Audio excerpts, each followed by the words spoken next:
Boa noite, pessoal. Estamos aqui para mais uma sessão da Horror Expo Live 2020, com a presença do meu ilustre amigo Marcelo Milici, jornalista, criador do Boca do Inferno. Boa noite, meu amigo. Professor também. Professor também. A gente faz de tudo, né? Para trabalhar com terror. Sem dúvida, sem dúvida. Principalmente no nosso país. Com certeza. Te leva para a sala de aula o terror, né? Porque atualmente o terror está lá fora, mas a gente vive com isso, né? Seja notícias, seja realidade. Sem dúvida, sem dúvida. Marcelo, conta pra gente como é que você caiu nesse universo do horror que fascina tanta gente. Então, terror é assim, se você conversar com pessoas que trabalham com o gênero, você vai ver que sempre tem alguma coisa que começa lá atrás, né? Moleque, você é pequeno, algum filme que você viu que ficou marcado na sua cabeça, e você começou a pesquisar em cima desse filme, ou ver outros filmes, ou gostar de monstro, ou ter medo de alguma coisa, né? No meu caso, o que eu acho interessante falar é que eu nunca fui privado do terror, assim. Enquanto muitas crianças hoje em dia, os pequenos, crescem com aquela impressão de que o terror pode estar embaixo da cama ou pode estar no armário, né? Não sai eles usam isso, né, para educar a criança. Não sai da cama porque tem um monstro embaixo, o bicho-papão vai te pegar. Não vai ali que lá tem um monstro. Vai educando a criança pelo medo. Na minha casa, não. Meus pais sempre foram liberais, assim. Então, desde quando teve o primeiro VHS, ou até antes, quando era simplesmente projetado na parede um filme de terror, era de terror. Então, meu pai não tinha problema com isso. Ele falava assim, ó, meu filho vai crescer sem neurose, sem medo. Eu não quero que ele cresça assim, medo de escuro, medo de palhaço, medo de fantasma, medo de vampiro. Então, de certa forma, isso me ajudou e, ao mesmo tempo, me fascinou a ponto de eu querer trabalhar com isso, né? Já que é terror, né? Já que eu vivo com uma família que não acha que aquilo é normal e que não vai me tornar um psicopata, alguma coisa assim, então, organicamente, a gente acaba indo para esse lado, né? Porque é um hobby e aí depois você acaba tornando como profissional. Então, quando eu era moleque, meu pai, ele projetou na parede de casa com Super 8, Drácula de 79. Né? Na lista daqueles filmes que mais marcaram a minha vida, esse daí pode ser considerado um ponto de partida, porque era um Super 8, né? Então era qualidade assim mais complicada para você assistir, junto a um monte de menininhos, né? Porque eu tinha 6, 7 anos, sentados tudo, primo, irmão, e passando Drácula. E você assistindo aquilo, né? Impressionado com aquilo, vendo as cenas, a trilha sonora que é marcante, né? Esse Drácula de 79 é aquele do Frank Langella. E a característica dele, a mina, que no caso é uma inversão, né? A mina que acaba sendo morta no filme, e ela que volta como uma morta-viva, diferente do que a gente está acostumado a conhecer, que é a Lucy que faz isso. Né? A mina é o amor do... Oi? Sim. A mina é o amor do Drácula, né? Geralmente na história que a gente conhece do Bram Stoker. E no caso aí, esse filme, a mina, ela é a vítima, né? Que vai voltar como uma morta-viva. E ela volta numa caracterização apavorante. Se você assistir o filme hoje eu vi há uns meses atrás, aproveitei a quarentena e até escrevi a respeito por Boca do Inferno. Meu, é assustador, cara. É muito apavorante. Então, eu vi aquilo e falava, meu, eu quero mais monstro, eu quero fantasma, eu assisti um filme que eu colocava lá e via, será que tem efeitos especiais? Será que tem alguma transformação? Será que vai ter uma criatura? Eu já procurava aquelas palavrinhas que apareciam no começo para ver se tinha creature effects. Eu vou, opa, então vai ter um monstro. Eu me empolgava com isso. Exatamente por conta dessa naturalidade que meus pais tratavam ver um filme de terror. Aí depois, passado o tempo, a gente adquiriu um videocassete. Década de 80, estou falando. Adquiriu um videocassete, que era novidade, né? Todo mundo achava super caro ter um videocassete. E só poucas famílias tinham, e meu pai investiu, que ele era jornalista, trabalhava no Estadão, então ele investiu no videocassete, novidade. Que filme ele traz de novidade? O primeiro filme que ele traz lá para passar para a gente? Um Lobisomem Americano em Londres. Clássico, claro. Então, clássico absoluto do John Landis, né? Que é outro filme que me marca, porque foi o primeiro filme que eu vi na televisão de terror, em VHS, assim, aquele que você, não que está exibindo na TV, mas que você vai e escolhe para assistir. Eu falei, nossa, olha, você tem a possibilidade de assistir alguma coisa, quantas vezes quisesse. E aquela legendinha branca, saudosa, sabe? Acho que Sim, é o máximo, é o máximo. meu, a gente que viveu os anos 80 é uma delícia, cara. Você até rever um filme assim. Hoje, obviamente, que você acaba não usando o VHS, mas você pode, por exemplo, ver aquelas versões de DVD em que o cara baixou, né, o VHS RIP, chama, né? Meu, você retorna para aquele período que tem o tracking automático, até aparece escrito lá, que de repente está com um defeito, né? E o caso aí do lobisomem americano em Londres foi o que me despertou assim para o monstro. Tanto que hoje, se você perguntar qual que é o seu monstro preferido, eu ainda não tinha visto Drácula antes, o lobisomem é o meu. E aquela cena da transformação, aquilo é uma aula de maquiagem e efeitos especiais que até hoje é muito bom. Sim, sim, sim. Imagina, 1982, né? 1981, quer dizer, é uma distância muito grande para hoje, que hoje, com efeitos de computador, os caras fazem o que eles quiserem. Só que não chega aos pés de um efeito que o cara fez lá com maquiagem, que ficaram mais de 8 horas maquiando o ator progressivamente, porque a cena vai mostrando a transformação dele, né? E eles não conseguem hoje, né, fazer algo parecido ou similar. E marcou, né? Ainda que ele trabalhe com humor, diferente do Grito de Horror, que é lançado no mesmo ano de 81, que é um lobisomem mais sério, esse daí é o meu preferido de lobisomem e acabou tornando para mim o lobisomem com a marca, né, dos filmes, assim, do personagem, da lenda, tudo que eu pesquiso, tanto que tem um link no Boca do Inferno chamado Lobisomens do Boca do Inferno. Tem, acho que, mais de 100 filmes comentados. A maioria fui eu que comentei. Eu fiz um estudo completo da licantropia, até como doença, tudo. Assim, eu fui trabalhando com isso porque é um subgênero que me interessa, né?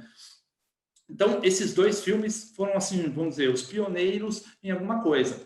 Aí, eu já falei de vampiro, já falei de lobisomem. E zumbi, né? Zumbi. Qual foi o primeiro filme de zumbi que de repente eu vi? Né? Você pensa Jorge Romero, né? A primeira coisa que as pessoas pensam, Noite dos Mortos-Vivos, é o clássico, O Dia dos Mortos, Despertar dos Mortos. Eu não, cara. Eu vi um filme espanhol, da Itália e da Espanha, chamado Não se deve profanar o sono dos mortos. Olha o tamanho do título. Não se deve profanar o sono dos mortos, 74. Jorge Grau é o diretor. É bastante obscuro, cara. Mas foi o primeiro filme que eu vi, assim, meu pai trouxe para a gente assistir de zumbi. O primeiro do Romero foi O Dia dos Mortos, mas esse daí ele me marcou assim como uma referência dentro do subgênero dos zumbis. Aí depois eu fui conhecer, né, vi Dia dos Mortos, aí depois vi Despertar e depois A Noite dos Mortos. Vi nessa sequência. Mas esse Não se deve profanar, ele me marcou porque ele é o segundo filme de zumbi depois da Noite dos Mortos-Vivos. Ele é de 74. O zumbi do Romero é de 68, A Noite dos Mortos-Vivos. O segundo. E tem até umas curiosidades, que o Jorge Grau, que é o diretor, ele vivia sendo atormentado pelo produtor, que falava assim para ele, cara, vamos fazer um filme de zumbi, vamos fazer um filme de zumbi. Ele não queria. Até que o cara trouxe o roteiro e falou, cara, A Noite dos Mortos-Vivos colorido. Aí o cara, sério? Aí eu falou, não, vamos fazer esse filme. E a história basicamente é parecida até, né? É o cara que vai lá visitar a família e de repente os mortos despertam por conta de um sistema lá que eles estão usando de irrigação, com produtos químicos, os mortos. E tem umas coisas legais, assim, por exemplo, os mortos, eles mantêm a característica de como eles morreram. Não só característica assim, física, mas eles trazem um pouco do que eles morreram. Por exemplo, tem uma cena que um zumbi aparece molhado, mas o lugar não tem rio, não tem água, não tem nada perto de água, assim, para você dizer por que ele está molhado. É porque ele morreu afogado. Então ele fica o tempo todo pingando e tal. E é antigo, tem aqueles efeitos assim de arrancar carne que a gente gosta, entendeu? Sem Legal. usar eletrônico, aqueles CGI que espirra na tela. Então ele acaba sendo mais, assim, vamos dizer, mais real, né? Pelo menos para um cara, assim, um menino, década de 80, eu tinha 9, 10 anos para ver um filme desse. E meus pais, sem problema, filho, assista, vamos assistir. Ia na locadora, a gente preparava de carro lá, entrava lá, vamos pegar outro filme.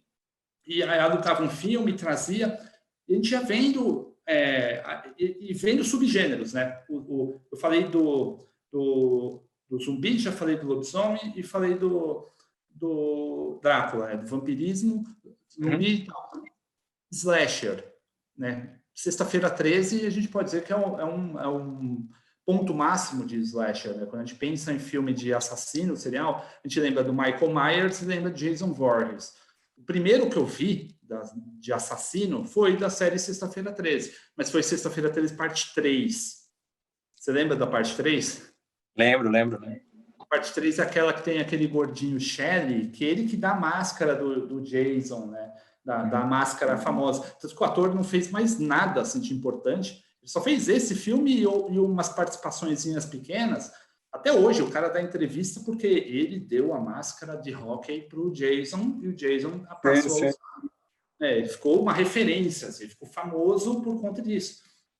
E aquele filme 3D, né? Que eles tentaram fazer um Jason 3D, tipo ele jogando facão na direção da tela, ele aperta a cabeça de um cara, o olho salta e vai na direção da tela, sabe, bem forçado de 3D, assim, como filmes, por ser filme, assim, vamos dizer, slasher, assim, você assiste e você fala, né, não é um filmão, mas me marcou por ser o primeiro, eu conheci o Jason já com a máscara, aí depois eu fui ver a parte 1, parte 2 e me perdia, né, porque tinha tantos filmes, aí cada ano saía mais um e aí eu não sabia qual era o próximo, qual era o anterior, então demorou assim para eu conseguir ter uma cronologia, né, conhecer a história do Jason Voorhees direito, e mesmo assim, que né, Jason hoje acaba sendo um vilão competente sempre, né?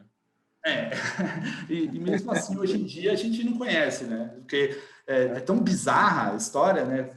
Que vai mudando e o cara sobrevivendo, aí tem hora que ele é substituído, aí muda o ator, muda o personagem, muda a cronologia, aí traz efeito, coisa sobrenatural, paranormal. Então, eu acho muito louca essa franquia. Mas marcou a parte 3 por ter sido o primeiro que eu vi, que é aquele da máscara, né? Aí ainda continuando, vamos continuar ainda nos anos 80, que foi o gênese do meu gosto pelos filmes de terror. O próximo que eu posso lembrar é Alien, só que não o primeiro, o segundo, Aliens, o Resgate. Né? Foi o primeiro filme que eu vi no cinema do subgênero que envolve terror, foi o Aliens. E ele é assim, porque eu não tinha visto nenhum outro filme de terror. Depois eu comecei a ver e tal. Mas foi o primeiro filme que meu pai me levou, ele levou a mim e meu irmão para ver no cinema. Então a gente só começou a ver pela parte 2. Pode ver, é difícil.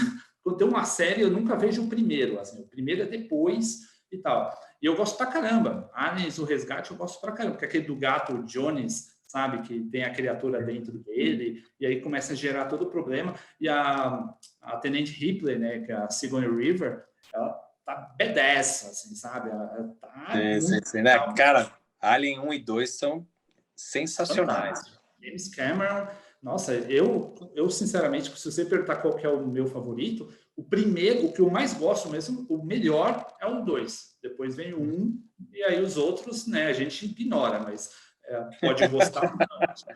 É divertidinho, mas né, descartável. Você põe até outros filmes de ficção, como Enigma do Outro Mundo, você coloca até outros no lugar. E Prometheus? Oi? Prometheus. Aquele que prometeu e não cumpriu. Olha, sinceramente. Exatamente. Eu imaginei que poderia ser alguma coisa assim, aí depois eu vi que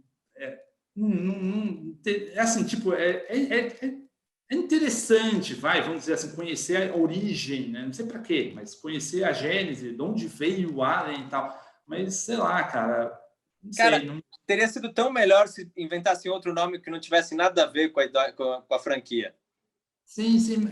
A ideia não era ter a relação, né? Ele foi fazer um filme de ficção chamado Prometheus, que ia contar a origem da vida, né? Porque o filme fala exatamente disso. A busca pela origem da vida pode... até a tagline é isso, né? A busca da origem da vida pode trazer o fim da nossa.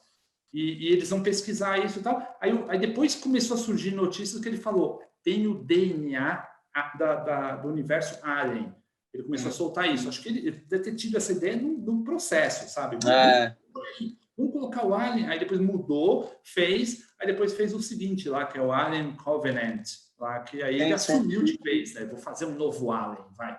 E lançou, mas que também é bem fraquinho, né? É chato, cara. Então, não tem aquela mesma coisa, né? Aquela mesma atmosfera que tinham os anteriores, a claustrofobia de estar num ambiente fechado, aí perde, aí depois começa a brigar com o predador, aí começa a ficar pior ainda. Sim. Aí, dentro também dos anos 80, eu posso lembrar também daquele um subgênero, né, que é terror, mas com comédia, que também despertou interesse, principalmente pela escrita, por escrever, porque eu escrevo também, né? Eu tenho contos escritos, eu estou finalizando um romance. Então, o que me despertou mesmo para esse subgênero, para esse gosto de escrita de terror, foi aquela comédia Deu a Louca nos Monstros. Lembra? Monsters. Eu lembro, era muito bom, muito bom. Então, tinha todos os monstros, né? Ali, todos não, acho que eram 5 monstros, que era o Drácula, Frankenstein, a criatura Frankenstein, a múmia, o monstro da lagoa, e acho que são esses.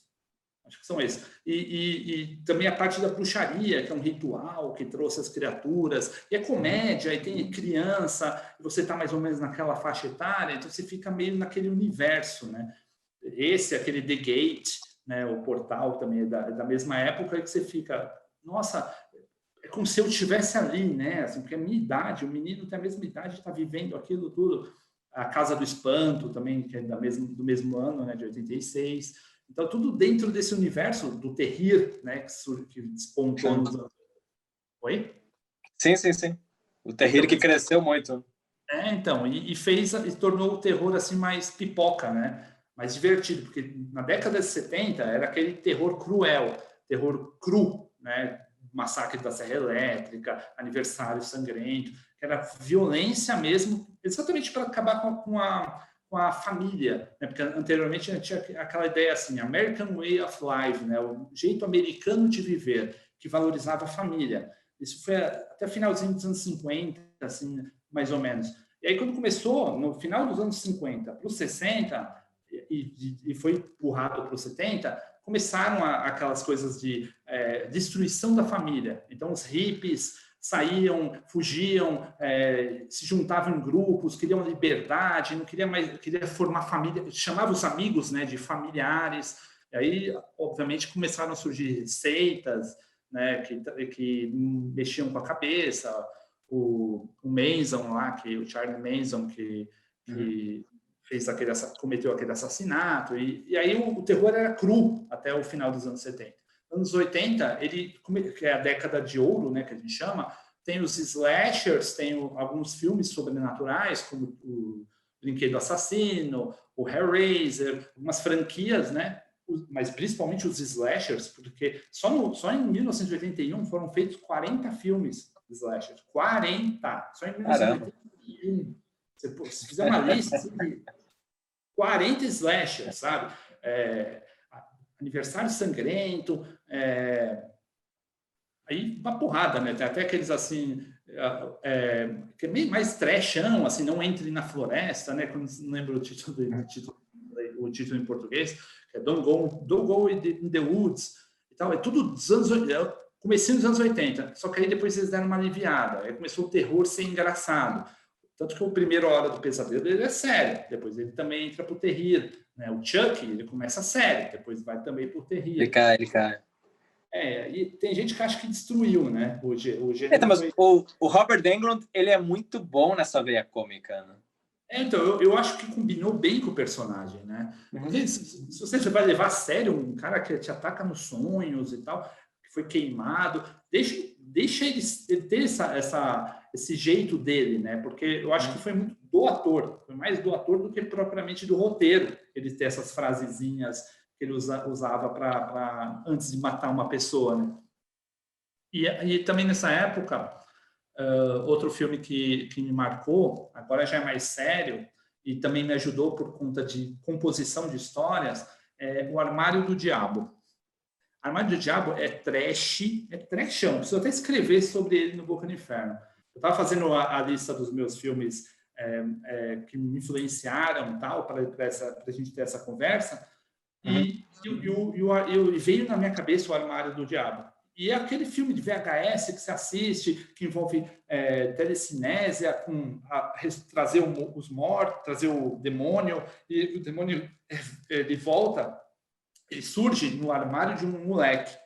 Aí o que acontece? Eu fiquei com isso na cabeça, e tinha um amiguinho da rua, assim, né, que era bem menor, assim, uns 4, 5 anos mais novo que eu, e ele via com a gente o filme e tal, e ele tinha um buraco no teto, né? Na casa dele tinha um buraco no teto no quarto dele. E eu comecei a falar que tinha um demônio lá, assim, sabe? Olha só a maldade dos moleques. A gente fala assim, ó, tem um demônio que habita lá, meu, à noite, cara, não sai da cama, sabe? A gente falava isso, e isso despontava a gente querer contar mais histórias, cara. Eu falava, nossa, eu vi o pavor dele, né? Vi o susto, ele morrendo de medo. A mãe dele brigou com a gente, falou, nossa, vocês ficam assustando o meu filho, criando monstros e tal. Aquilo que meus pais não fizeram comigo, eu fazia com ele. Que é criar as fobias, né? Todos os pesadelos possíveis. Acho que hoje em dia, se o cara me encontra na rua, ele vem atrás para me matar. Porque se ele lembra disso, né? E a gente criava disso, por quê? Inspiração no filme. Eu vi o filme Armário do Diabo, que é o título, né? Armário do Diabo. E achava isso incrível, uma ideia super criativa. E falava, meu, vamos trabalhar nisso, vamos fazer um texto e tal. E a gente escrevia entre moleques, assim, fazia aqueles quadrinhos mal feitos, ou história entre amigos, sabe? E é um exemplo. Mas também dentro desse subgênero do demônio e tal, um que eu tenho que mencionar aqui, se eu não mencionar, eu ia até falar, não, vamos fazer de novo, apaga tudo, porque não ia dar certo. O Dia de Satã. Você já viu o Dia de Satã, cara? Não, cara. Olha. Mas gostei do nome. Então, procura, cara. Eu tenho ele em DVD, se quiser eu te empresto. Porque eu fui atrás, né? Não é fácil de achar na internet. Eu achei um cara assim que vendeu ripado mesmo do VHS, eu comprei, paguei bem caro até, eu queria ter esse filme. Acho que não sei se hoje já está mais fácil de achar, mas eu queria que fosse o ripado do VHS, não simplesmente uma versão DVD que pudesse ter.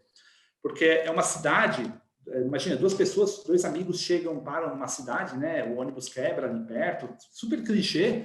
Eles entram nessa cidade, e a cidade, uma vez por ano, é uma cidade normal, né? Cidadezinha pequenininha, uma vez por ano, eles têm que dedicar esse dia para o demônio, para o Satã.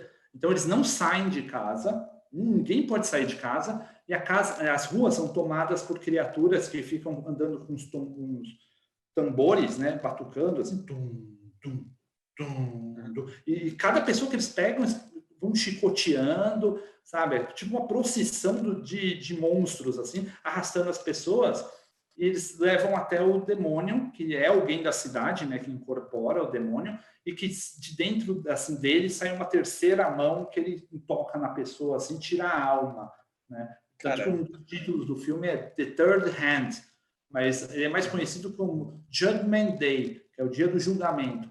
E é uma ideia muito legal, porque esses caras, eles estão lá, né? Ninguém explica, né? Pode ver, filme de terror, os caras nunca chega alguém e fala, meu, senta aqui, ó. Tem uma lenda aqui que é essa, não sabe que é verdade. Sabe? Não, todo mundo ninguém fecha as portas. O que está acontecendo, sabe? Ninguém explica, não pode falar nada. Aí os caras vão, né? Vão lá ver o que está acontecendo e eles começam a perceber que tem isso daí, essa ameaça. É assim, muito obscuro, cara. É muito obscuro. Tanto que se você chegar e falar assim, qual que é o melhor filme de terror que você viu?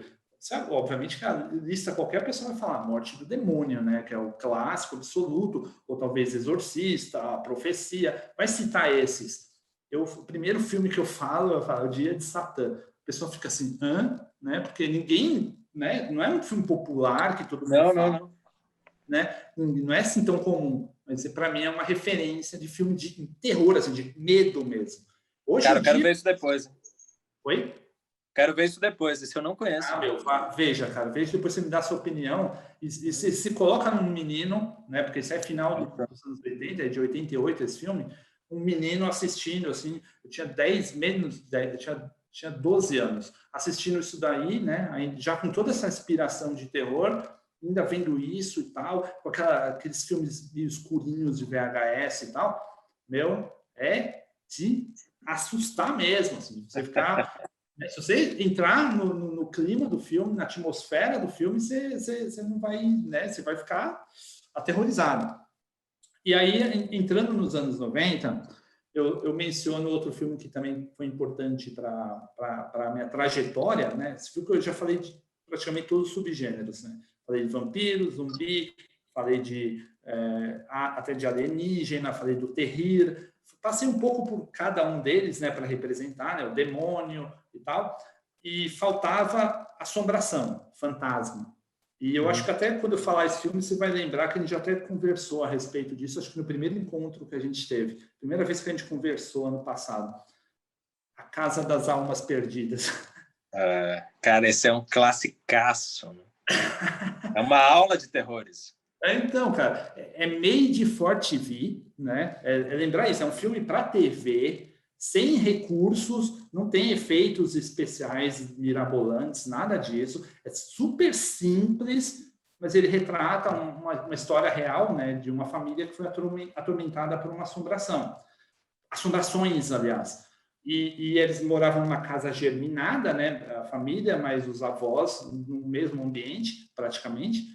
E algumas cenas são clássicas, cara. Quem assistiu esse filme, lembro que gelava cada vez que ouvia a voz. Janet. Ela escutava o nome da mulher.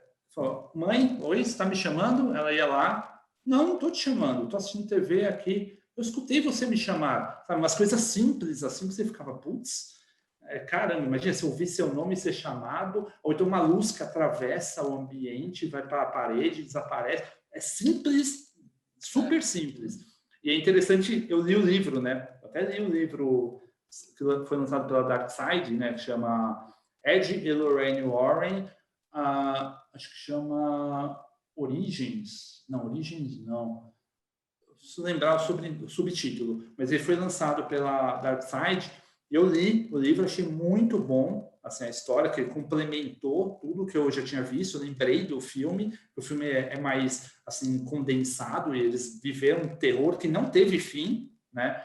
O filme não mostra muito bem isso, no final eles dizem até que os fantasmas pararam e não pararam. Você lê o livro, eles deixam claro que foi o Ed e Lorraine Warren, aquele casal do Invocação do Mal, a primeira participação desse casal num filme oficial, que não são os atores, óbvio, né? E eles foram lá e não resolveram. Chamaram para psicólogos, chamaram padres, tudo. O livro inteiro eles não resolveram, eles mudaram de casa. O final do livro ele deixa claro assim que eles tiveram que se acostumar com isso. Então, a família ainda aterrorizada até depois, assim. Então, se você ler o livro, você fica até meio assim mais, né, arrepiado ainda. E aí, até agora eu já mencionei para você. Eu fiz uma lista aqui. Não se deve profanar os sonhos dos mortos. Drácula, de 79. Lobisomem americano em Londres. Sexta-feira 13, parte 3. Aliens, o resgate. Deu a louca nos monstros. Armário do diabo. Dia de Satã. A Casa das Almas Perdidas. Foram 9. Agora o 10º, obviamente que eu vou falar, o público vai falar, não, sério? Porque, lembrando que eu não estou citando os melhores filmes da minha vida, tirando o Dia de Satã aí, os demais são filmes que me marcaram, né? Que fizeram eu seguir essa trajetória que desembocou no Boca do Inferno. O último é o mais influente possível, que é A Bruxa de Blair. Foi lançado em 99, e quando ele foi lançado, quem viveu os anos 90, o final dos anos 90, a gente não viveu muito isso. Né? Quem viveu mais isso foi lá fora, porque eles tentaram fazer com que o filme fosse real. Né? Os atores usaram nomes reais e eles não eram famosos. Então, ele foi exibido como fosse um Globo Repórter que passa, né, na TV, mostrando a história dos jovens que desapareceram naquela floresta em Maryland. Simplesmente assim. Então, muita gente foi ver o filme apavorada porque achava que aquilo era real. A família dos envolvidos assinaram termos para eles não aparecerem em público. Só foram aparecer meses depois que teve acho que Teen Choice Awards, acho que uma dessas premiações, eles apareceram lá. Gente, nós estamos aqui e tal. Porque muita gente acreditou realmente. E quando chegou aqui no Brasil, já chegou como filme, né? Sim. A Bruxa de Blair, o filme. Aí, obviamente, você vai assistir como filme, você vai falar, meu, sério? O cara gritando na floresta, no escuro, com a graça. O bebê chorando. Você vai falar, meu, não tem nada ali, né, de assustador de repente, né, se você não entrar no clima. Eu acho assustador, mas de repente a pessoa pode não achar um filme normal. Só que se você contextualizar na situação como ele foi lançado, você fica, imagina se você começar a assistir isso imaginando que isso é verdade. Na época, eu e meu irmão, cada um tinha uma namorada, né? A gente foi no cinema e elas não tinham visto nenhuma notícia a respeito. E a gente fez elas acreditarem que era real.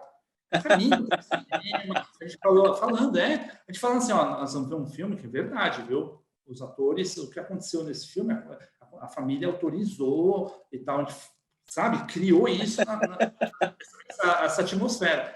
As meninas cagaram de medo, cara. Claro.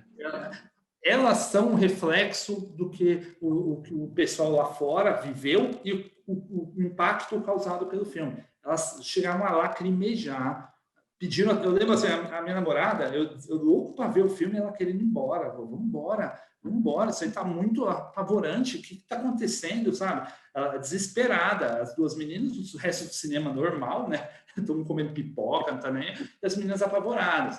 Aí, por que isso surgiu, o Boca do Inferno? Por que eu fiz o Boca do Inferno por causa disso? Meu irmão, ele viu essa ideia e tal, e na época a gente participava de fóruns do Yahoo, né? Tinha uns fóruns de conversa e tal, de encontro de fãs de séries de TV, tipo Buffy, Arquivo X, e nós participávamos de um grupo chamado Sobrenatural Existe, onde as pessoas postavam coisas sobrenaturais, experiências e tal. Meu irmão, ele criou um site vagabundo mesmo, assim, bem trechão, bem ruimzão, aqueles que tinha Geocities no nome, sabe? Antigamente os endereços. Sei. Comecinho. XPG, não sei as coisas. Ele criou um site contando a história de um demônio chamado Alus Mabus. Esse Alus Mabus, ele é mencionado na Bíblia e ele é mencionado por Nostradamus, né, como um demônio real. Só que não é muito abordado. Podia ser abordado no cinema, mas ele não é. Ele só é lembrado no filme que meu irmão fez, que meu irmão roteirizou o filme Diário de um Exorcista. Aí o demônio é mencionado. Mas é a única menção no cinema sobre esse demônio. E ele criou um sitezinho sobre duas pessoas que invocaram esse demônio, e o demônio realizou um desejo, que é isso que o Alus Mabus faz, ele realiza um desejo seu, mas em troca ele depois tira alguma coisa sua. Pode ser alguém da família, ou pode ser a própria pessoa. Então, tinha uns relatos, eu vi aquilo, falei, olha isso, cara. Eu vi o site, cheguei para ele assim, falei, você viu isso, sei o quê? Sabe quando você vai contar a história todo empolgado e ele dando risada? O que foi que você está rindo? Aí ele falou, eu que fiz. Eu falei, não, lógico que não. Ele, vem cá, sentamos lá no computador, ele mostrou para mim, falou, fui eu que fiz aqui, ó, eu posso atualizar. Eu falei, você fez? Ele falou, Aí ele falou, nós temos que divulgar, né? A gente brincou até na época, vamos divulgar isso. Aí ele falou, ninguém vai acreditar. Ele falou, dessa historinha do Alus Mabus e tal. Ele falou, deixa para lá e tal. Aí eu falei, se meu irmão faz um site, eu também posso fazer. Vou fazer sobre o quê? Aí na época eu gostava pra caramba de terror, óbvio, e gostava também de Quentin Tarantino. Eu pesquisava na internet e tinha 3 sites de terror na época. Tinha um que chamava Galeria Maldita, tinha outro chamado Esquizofrenia, 2 sites que eram mais badalados assim, de terror.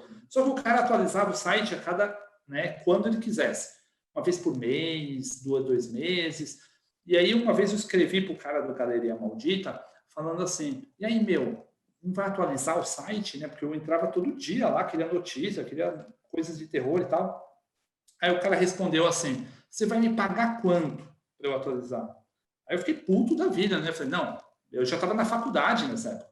Aí eu falei, não, vou fazer um site, vou fazer um de terror e que seja atualizado constantemente. Então, quando eu fiz o Boca do Inferno, a primeira coisa que eu fiz foi pôr meu TCC da faculdade.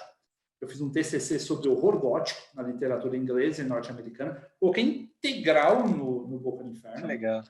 E fiquei 6 meses trabalhando em off. Pondo texto, notícia, escrevendo críticas, antes de pôr no ar. E anunciava, ó, vem aí o Boca do Inferno, 10 de maio de 2001 vai sair o Boca do Inferno. Obviamente que saiu 10 de maio, meu irmão participava, meu primo também, depois eles saíram fora, na época eles participavam. Cara, eu atualizava o site uma vez por semana, só às sextas-feiras, tinha acho que 5 pessoas que entravam, cara. É sério, 5 pessoas. Eu fazia o site. Toda semana lá, meu irmão desistiu, porque falou, meu, só 5 pessoas, cara, olha, nem tem views. Eu falei, não, vamos fazer. E aí comecei a fazer, aí eu comecei a chamar críticos especializados, chamei o Renato Rosati, né, que é o Juvenatrix do Boca, que ele fazia fanzines e escrevia críticas. Chamei ele e falei, ó, vem aí pro Boca e tal. Aí eu vi o Felipe Guerra, que ele mesmo mandou e-mail para mim, se oferecendo, falou que ele é jornalista. Eu falei, entra para a equipe. Depois veio o Gabriel Paixão, que ele está até hoje, o Gabriel, e também no mesmo sistema. E aí foi crescendo. Na página do Orkut, se divulgando, aí foi crescendo, foi se transformando um monstro. Tanto que até o Renato ele costuma dizer que hoje em dia o Boca do Inferno ele se atualiza sozinho, cara, porque ele cresceu de uma forma que agora tem uma equipe, né? Tem 14 pessoas que trabalham. Ele saiu do HTML, que eu fazia no bloco de notas, sozinho lá, digitando, aprendi programação na lata, assim, sozinho mesmo. E aí ele passou para o WordPress em 2008. Algumas pessoas saíram, depois foram entrando outras. Entrou a Silvana, que está até hoje, o Felipe Falcão, que está até hoje, ele entrou em 2007, 2008. E aí montou um grupo mesmo de fãs de terror que tinha o seguinte propósito. Cara, nós não vamos ficar milionários, porque terror aqui no Brasil não dá o dinheiro que a gente precisa. É um desafio muito grande você conseguir patrocinador também, né? Exato, meu. Ainda mais o nome, né? Eu dei o nome Boca do Inferno por causa do poeta Gregório de Matos Guerra. Que é maravilhoso, maravilhoso. Sim. Então, e ainda diz assim, né, que é a entrada do inferno. Só que você tem um nome inferno, teve patrocinador que falou, cara, por que Boca do Inferno? Põe outro nome, né? Tanto que tem outros sites aí, você vê que é o Medo B, Assustador, são outros sites que põem um nominho mais, assim, mais aceitos, né? Mas você sabe que na mesma também eles apanham para monetizar, cara. Sim. Existe um preconceito, a gente sentiu isso como Horror Expo também, sabe? A hora que eu começo a falar com as marcas, o pessoal fala, não, mas é horror, e eu sou muito religioso, tá? Você fala, cara, mas não tô falando para você patrocinar um culto satânico, eu tô falando para você patrocinar um evento que tem pessoas que consomem produtos. É um desafio grande, cara. É um desafio grande. Então, a gente vive disso, né? Assim, é um hobby, você tem que ser idealista, que nem o Renato falou para mim. Se você fizer um projeto desse e você fizer pensando em ganhos lá na frente, ou dinheiro, ou ficar rico, alguma coisa, cara, você vai desistir. Como vários desistiram no processo. De 2001 para cá, os sites foram entrando e sumindo, desaparecendo. Só fica mesmo aqueles que são idealistas ou o cara conseguiu uma fama, né? Tipo, fez alguma coisa no YouTube, tá conseguindo views, aí o cara continua, porque ele viu um projeto lucrativo. Mas como idealista, você não encontra assim, alguém que fala assim, Boca do Inferno mantendo, sabe? Pagando hospedagem, conseguindo um patrocínio a cada, sabe, 3, 4 meses, que alguém fala, ó, escreve uma crítica que eu pago. Eu quero um anúncio de tal filme. É muito raro, eles querem trocar por ingresso. Eles falam, ó, a gente quer anunciar no seu site, vocês vão ganhar 10 ingressos. Meu, aí você acaba até aceitando, né? Porque para mim não é... Eu vou fazer o Boca do mesmo jeito. Se eu não fizer essa parceria, se eu oferecer dinheiro, eu tento fazer. O cara fala que não tem condições, o orçamento já atingiu, e você quer, né, trabalhar com isso, e você quer ter interação, de você poder divulgar o filme e tal, e o pessoal participar de um concurso. Você tem que ser idealista, senão você não consegue, né? E aí a gente lançou revista em quadrinhos, né, em 2006, teve 6 edições da revista Boca do Inferno. A gente fez fanzine Boca do Inferno, uns pôsteres, alguns produtos assim, individuais, até chegar em 2012, que a gente teve o projeto de lançar um livro Boca do Inferno. Pô, agora acho que dá para a gente fazer. Todo mundo pedia, né? Hoje em dia nós temos 100 mil visitas do Boca do Inferno diárias. E muita gente mandando mensagem, falando, ó, lança um livro, vocês escrevem bem, vocês falam tal, sabe? A gente ficou, sobre o que a gente vai lançar? Vai falar sobre zumbi? Zumbi tem um monte. Vampiro, tem uma porrada. Nós vamos falar sobre assassinos. Cara, palhaço. Eu pesquisei na internet, a gente pesquisou em 2012, 2013, não tinha material. Tinha sites falando, a própria courofobia, que é o medo de palhaço, é pouco estudado. A própria psicologia, porque a gente conversou com um psicólogo para fazer isso, uma psicóloga para fazer o livro. Ela falou que é um estudo recente, que ainda que desde a década de 70 existe o medo de palhaço, né? Por conta do John Wayne Gacy, que é aquele assassino, um cara que era uma pessoa super querida por todos, mas se vestia de palhaço, era fofo, só que matava crianças, ele sequestrava e matava. Tanto que inspirou o Stephen King a fazer o Pennywise do It.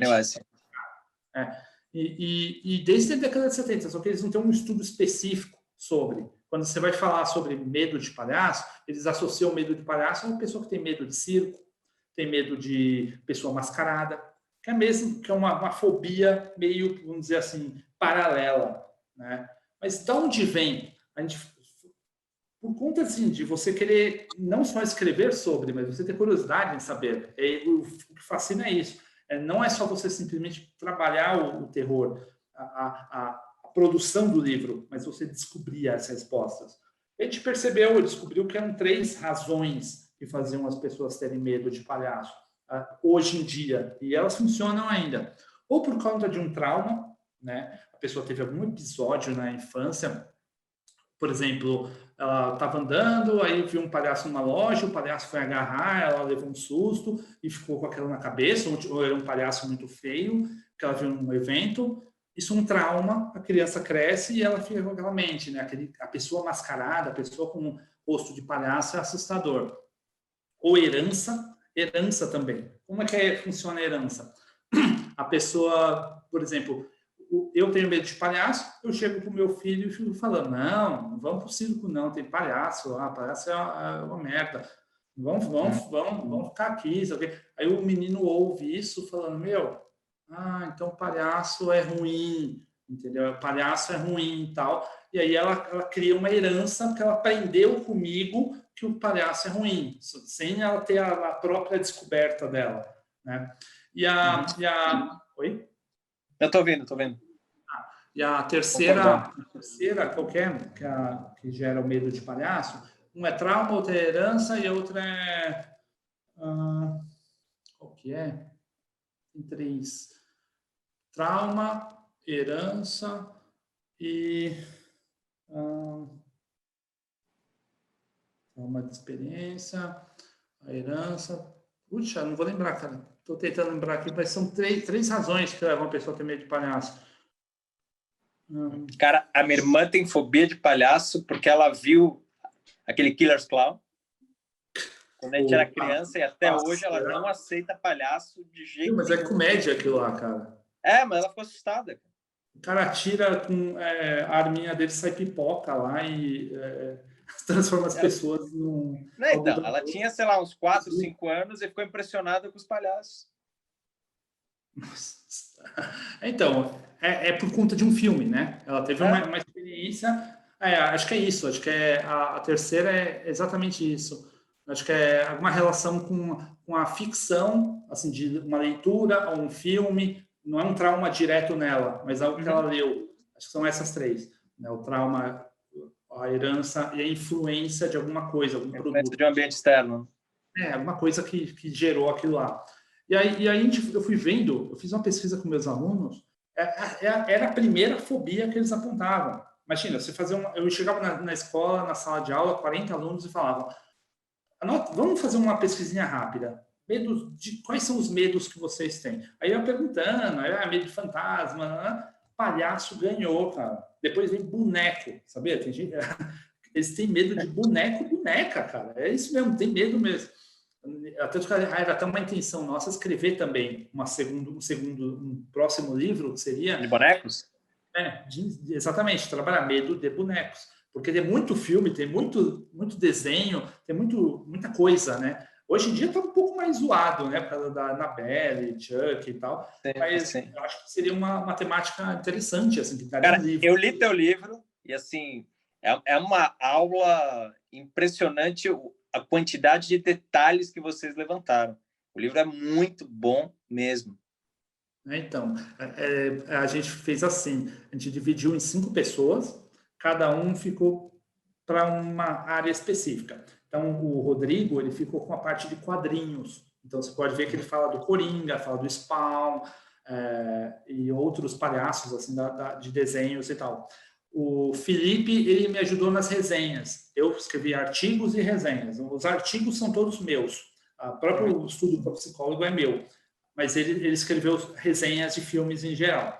O Gabriel, ele falou do John Wayne Gacy. Todo o capítulo do John Wayne Gacy, todos os filmes comentados é do Gabriel. E teve o Matheus Ferraz, que ele também falou em geral, né, filmes e tal, cinema em geral, mas a gente abordou também desenhos. Então tem até Meninas Superpoderosas, cara, a história do fantasma que deixa tudo preto e branco lá, cara. Tem isso. Pra você ter uma ideia do quanto tem, cara. E a gente passou a ser assombrado por palhaço. Porque a gente fez uma lista, né? Vamos fazer uma lista, pesquisa e tal. A gente tinha feito uma lista, assim, 100 filmes. Vamos falar sobre 100 filmes. Aí, de repente, você está assistindo Supernatural, aí você descobre que o Sam morre de medo de palhaço. Ah, não, tem que pôr. Aí depois você vai assistir Maluco no Pedaço, tem um episódio de palhaço, cara. Aí você... Sim. O universo é riquíssimo. Quem que é teu palhaço preferido nessa pesquisa toda? Olha, meu palhaço preferido. Eu gosto do Pennywise, né, a versão anterior, não essa. Essa aí é legal, mas eu prefiro a versão do Tim Rock. E eu gosto também qual que era aquele palhaço? Sabe aquele do diretor do Olhos Famintos? Que até foi envolvido com coisas assim de pedofilia e tal. Tem problema, sim. Palhaço Assassino. Ainda que seja Palhaço Assassino, são 3 palhaços que fugiram de um hospício. Victor Salva, lembrei. Ele fez um filme disso, né? E houve até relato que ele tinha abusado das crianças durante o filme, então por isso que ele foi condenado e continuou fazendo filmes. Tanto que Olhos Famintos saiu depois. E esse Victor Salva, ele fez esse dos palhaços. Não é o palhaço preferido, mas de filme de palhaço é um que eu gosto pra caramba. Né? Medo. Ele é bom esse filme. São palhaços loucos, né? Assim, pessoas que fugiram do hospício e vestem de palhaço e vão assombrar 3 crianças lá, 2 crianças. E aquilo me aterrorizava. Você falou aí do Palhaços Assassinos do Espaço Sideral, né? O Killer Clowns. É divertido pra caramba, eu gosto. É divertido. Né? Oi? Ele é bem legal. Então, e merecia um remake esse filme. Estão falando, né? Uma continuação ou remake. Faz tempo que eles estão falando, mas eu não acho que vão fazer, não. Fora que se eles fizerem, não vai ter a mesmo carisma, né? Que tem, porque aquilo é muito cinema dos anos 80, cara. Muito total. É que com essa história dos revivals via Stranger Things, tem uma pressão para relançar algumas franquias, né? Eles estão buscando investidores para relançar, na verdade. O tal do reboot, né? Que agora vai sair mais um Massacre da Serra Elétrica, que vai ser outra continuação do 74. Aí eles vão lançar depois, posteriormente, um outro Sexta-feira 13. E é sempre assim, né? Sempre são os mesmos. Mas aí, você assistiu o Terrifier? Sim, assisti. O 2 ainda não. Achei legal, é meio, assim, vamos dizer, tá mais puxado pro trash do que pro Mas Mas é legal. Você gosta daquele filme? Então, eu acho o ator muito bom, a sacada boa. Eu vou entrevistar ele hoje, agora à noite, depois. Olha, que legal. Eu tô curioso porque, assim, o 2 está para ser lançado agora. Então, E, também assim, tô curioso. o 2 já teve um orçamento muito maior. O primeiro teve um marketing interessante, né?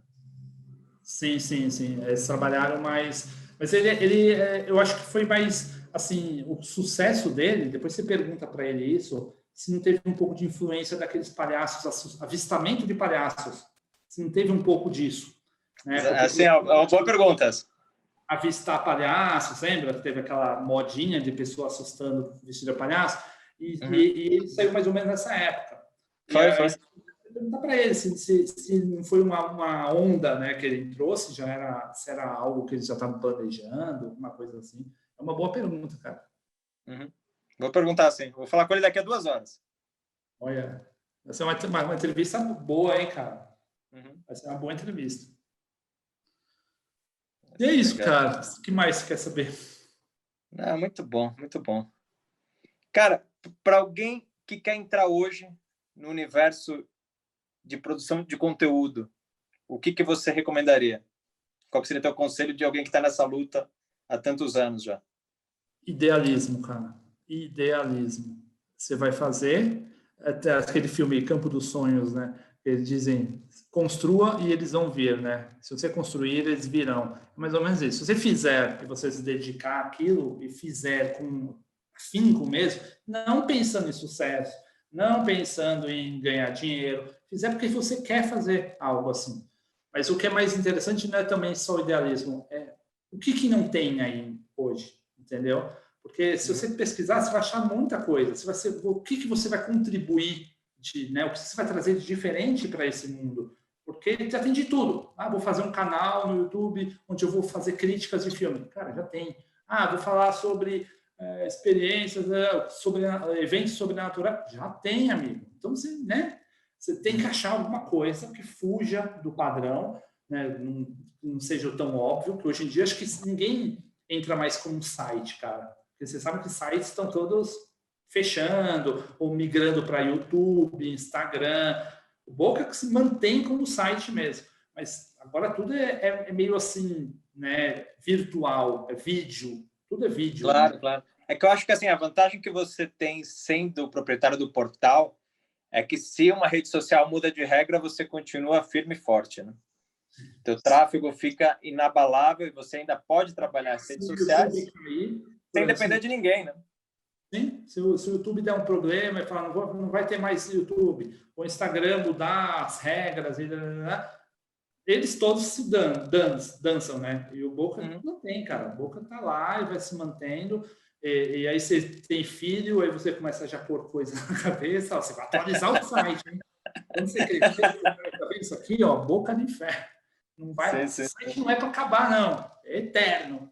Mais ou menos isso. Muito legal, meu amigo. Obrigado pelo teu tempo, pelo carinho. Cara, eu sou teu fã. Vocês são guerreiríssimos, assim. Desde que a gente pensou no projeto da Horror Expo, a gente pensou no Boca como parceiro, isso eu te falei pessoalmente. Sim, e assim, sim. Eu sou muito grato por ter vocês junto conosco nessa grande família do horror, que é uma família que só tem maluco, só tem idealista, mas a gente acredita para sempre. Então, pode contar com a gente, cara. Espero que no próximo ano a gente consiga ter um encontro, né? A gente não esse ano, infelizmente, não foi possível, agora é tudo virtual, mas espero que ano que vem a gente já tenha a oportunidade de rever, porque né, o cenário, os shows, ter tudo aquilo, né, próximo da gente, o calor, que é muito legal, cara. Não só o virtual. O virtual é divertido, mas também sente falta, né, do abraço, do amigo, da foto que você tira com os monstros. Mas pouco a pouco a gente recupera isso. Sim, espero que sim. Tomara, cara. Tomara. Estou torcendo para que ano que vem a gente possa de novo encontrar os caras lá que vocês iriam trazer, né, pessoalmente, que agora teve que mudar todo o esquema. Né? A gente sonha por isso, para ter oportunidade de novo de poder participar. Sem dúvida. Tendo a vacina, vai funcionar, cara. Mas pode contar com o Boca de Ferro sempre que vocês quiserem, cara. Sempre que vocês precisarem de alguma coisa, algum apoio, divulgação de Do evento é óbvio, mas de qualquer coisa, mesmo fora disso, a gente vai fazer uma coisa, pode chamar a gente que a gente divulga numa boa, tá? Pode contar com a gente. Maravilha, meu amigo. Obrigado. Eu que agradeço, cara. Valeu pelo Grande contato. abraço. Valeu. Um abraço.